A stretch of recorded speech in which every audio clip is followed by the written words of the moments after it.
想問一間全廣東話溝通嘅牙科，維港口腔接診來自80多個國家同地區嘅顧客，線上廣東話諮詢，過半醫護團隊廣東話接診，服務5星好評，提前預約即可申請免費 CT 檢查同400蚊優惠券。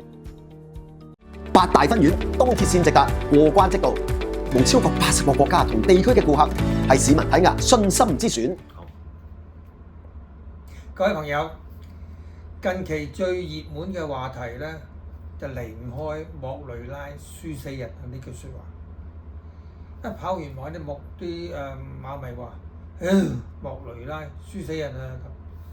咁其實呢句説話咧唔係一日㗎啦，已經一連打揼2日咧，莫雷拉咧都係冇頭馬進帳嘅。咁其實呢一方面，我覺得馬迷對莫雷拉嘅期望咧，真係都好高。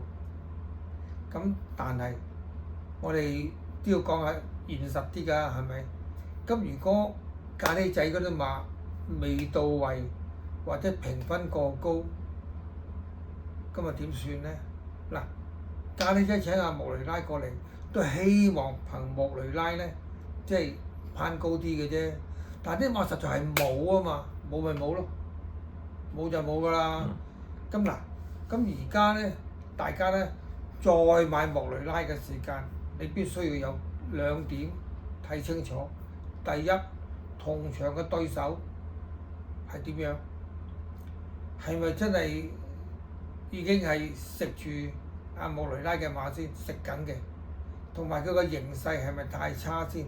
嗱，如果一般嚟講跑平手咧，莫雷拉高。但係如果跑平手，而莫雷拉嘅馬處喺一個劣勢咧，咁就難啦。嗱，咁所以大家咧都要理智一啲。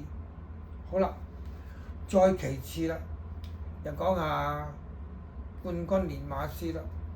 咁而家沈集成咧已經拋離咗2場咯喎。嗱，我哋睇下莫雷沈集成上個星期三所贏嘅馬嘅賠率先啊。第一隻2倍。潘頓跑嘅順理成章啊，冠軍騎師啱啊？咁啊唔贏啊抵打都有啦，2倍馬。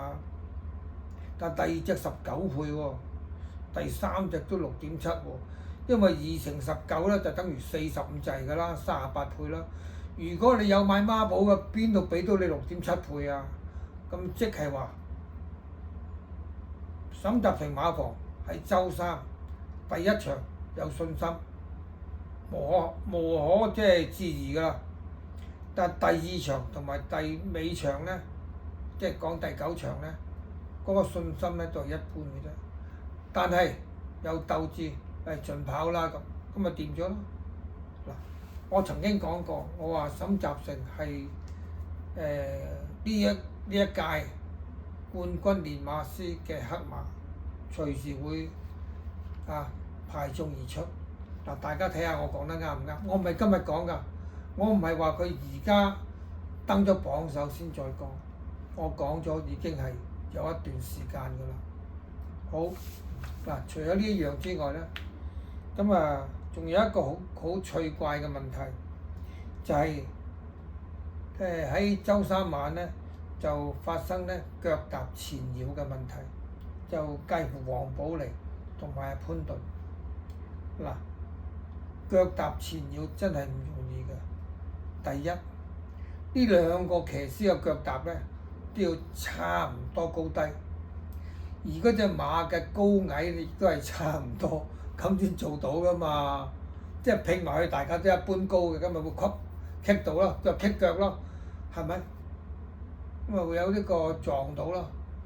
咁但係最大嘅問題，我同大家講一聲，就係有發生過騎師刻意係撞甩前面嗰個騎師個腳踏嘅。嗱，記住嚇，係撞甩，唔係踢甩。踢就向後踢，向前踢都得，但係撞甩咧就一定係向前撞嘅。咁究竟呢次係邊個隻腳向前撞咗入去另一位騎師嘅腳咧？呢個先係值得去推敲嘅。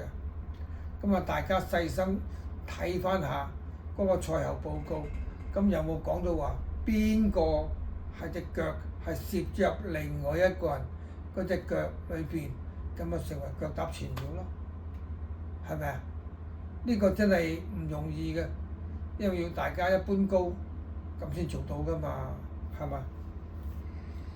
好啦，咁啊講完之後咧，咁啊又兜翻轉頭講下點解我會睇好沈集成咧？嗱，浪漫勇士今季仲可以跑幾多次？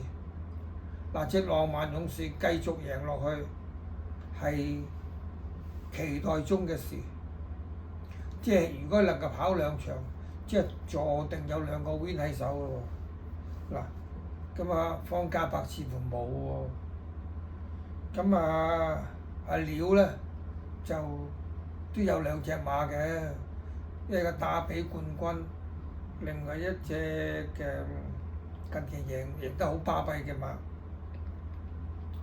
咁啊，所以咧，其實呢3個馬房當中咧，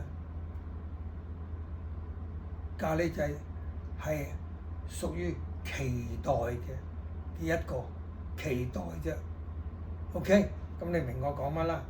好啦，咁啊，跟住我會講今日買乜嘢嗱，大家要聽聽我講。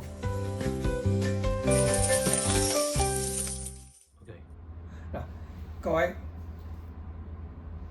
聽日第4場巴閉精，第11場開心三寶，都係我喜歡嘅2隻馬。嗱，咁啊點解會有咁樣講咧？咁其實喺我嗰個頻道嗰度咧，我都有詳細解釋，仲有講埋個對手啊各方面嘅嘢嘅。咁另外咧，我仲有一隻心水馬嘅聽日，不過我要睇下賠率先。我聽日會再上多一輯俾大家，等大家有一個即係希望啦嚇。冷門啊，未必一定得嘅，講明係冷門啊嘛。咁啊，不過有好多朋友同我講話哥，你啲冷門得㗎，俾啲我哋即係玩下咁。咁我既然咁講啦，咁我就聽日儘管嘗試一下啦。因為我點解會咁遲先出片咧？因為落緊雨，我要再三考慮揾啲咩馬俾大家賭好咧。好，嗱，今日而家暫時咧就講住第4場巴閉精同埋第11場嘅開心三寶先。好啦，至於我嗰個贊助人維港口腔，嗱，維港口腔喺我心目中佢係一間乜嘢嘅牙科咧？或者佢喺大眾市民啊，或者喺呢個口腔科有關嘅醫生同埋朋友方面點樣睇佢咧？好，我以下咧就介紹一下維港口腔喺我心目中係乜嘢。OK，請大家收睇。OK，多謝。